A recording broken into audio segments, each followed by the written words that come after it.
The film begins with Detective John and his colleague training in firearms at the police station. At the same time, they discuss the cases they are currently working on together. When John returns home, he prepares a hot meal for his wife, who works at the Nuclear Energy and Research Center in the city of Ibo. She tells him he didn't have to go through the trouble and says they could have just bought some ready-made sushi for dinner. But after tasting the food he made, she changes her mind and says she wishes he could transfer his job from Busan to Ibo so they could live together again, instead of meeting only 2 days each weekend because of her work. The next day, John goes to investigate the death of a man named Key, who had fallen while climbing a mountain. He notices an expensive earbud and a gold wedding ring in the man's ear, as well as traces of blood on the rocks.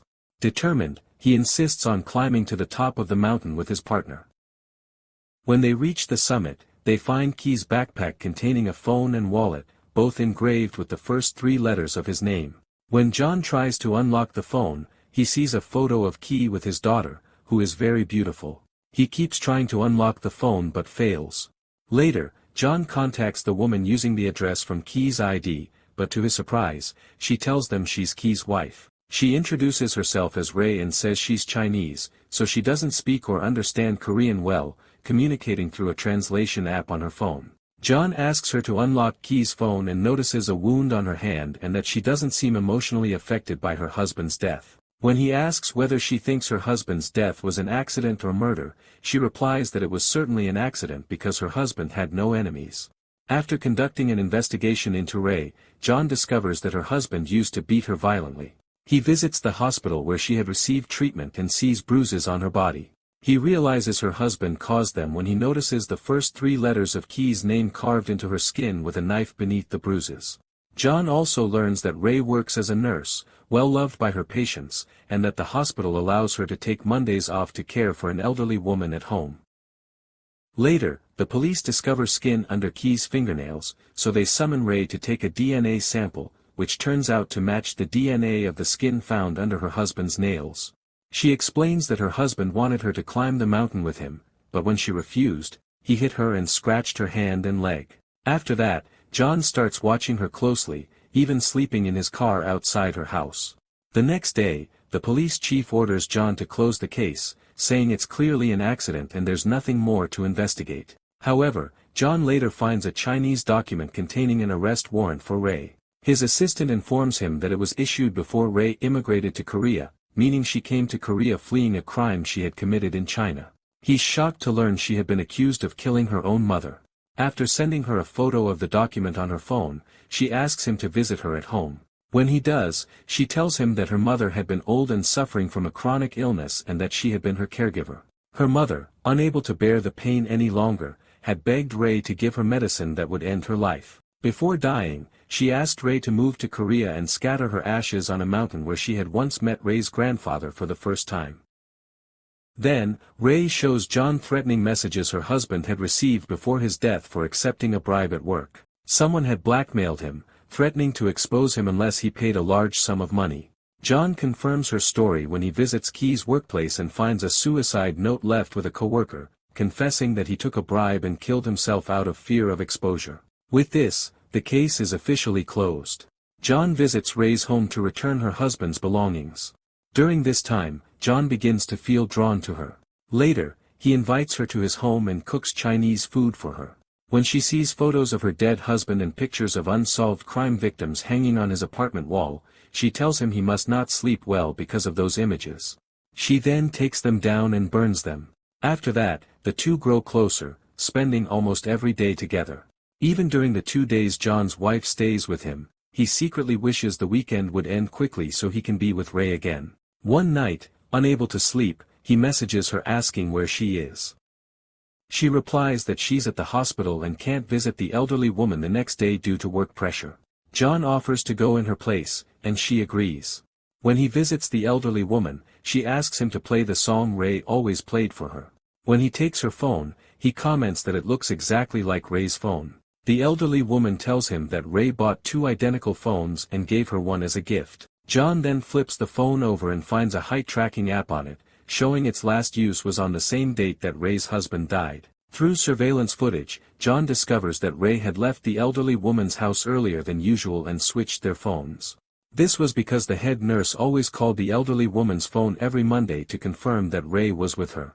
When the nurse called, Ray would answer, pretending to be sitting beside the woman.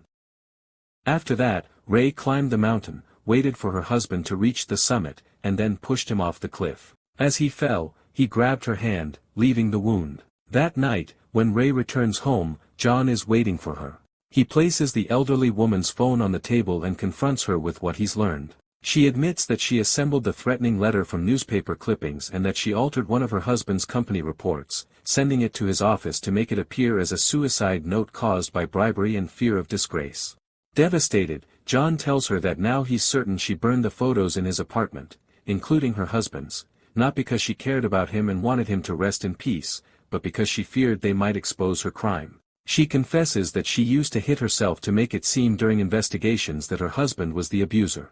When he asks why she did all that, she tells him her husband threatened to send her back to China, where the police would arrest her for her mother's death. John says he was foolish to believe she loved him. She asks him not to describe their relationship that way.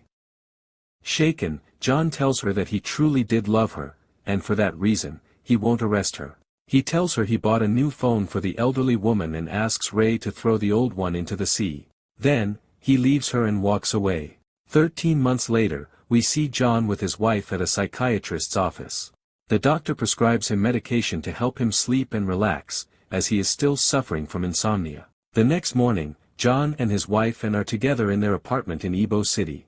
She tells him she's happy he agreed to live with her there, and also that he's been promoted to chief of police in the same city where she works.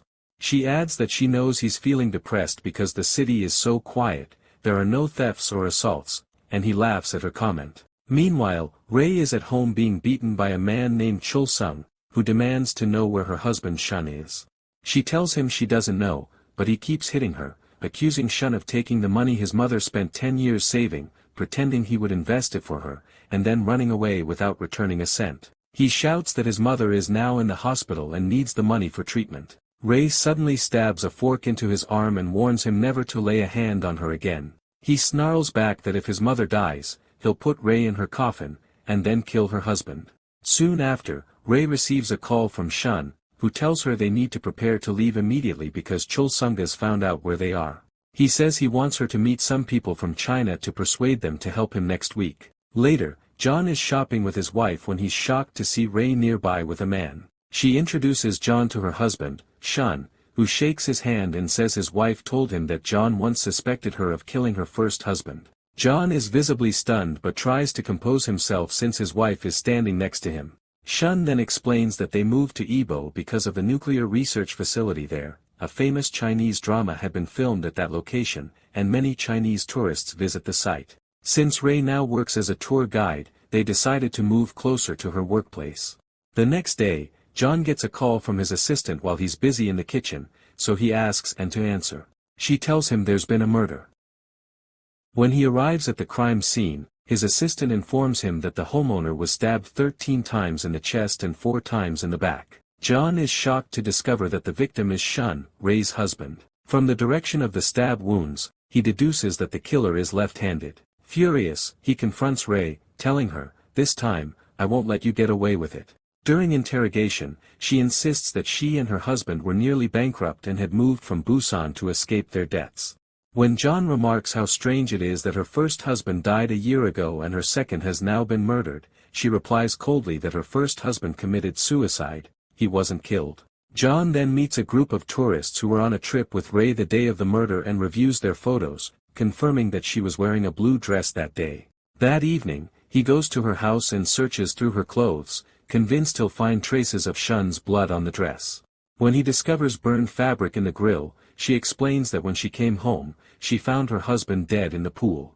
Knowing that John would be the one investigating, she didn't want to bother him with the smell of blood, so she drained the pool, cleaned it, removed her husband's clothes, washed his wounds, and then burned both her clothes and his.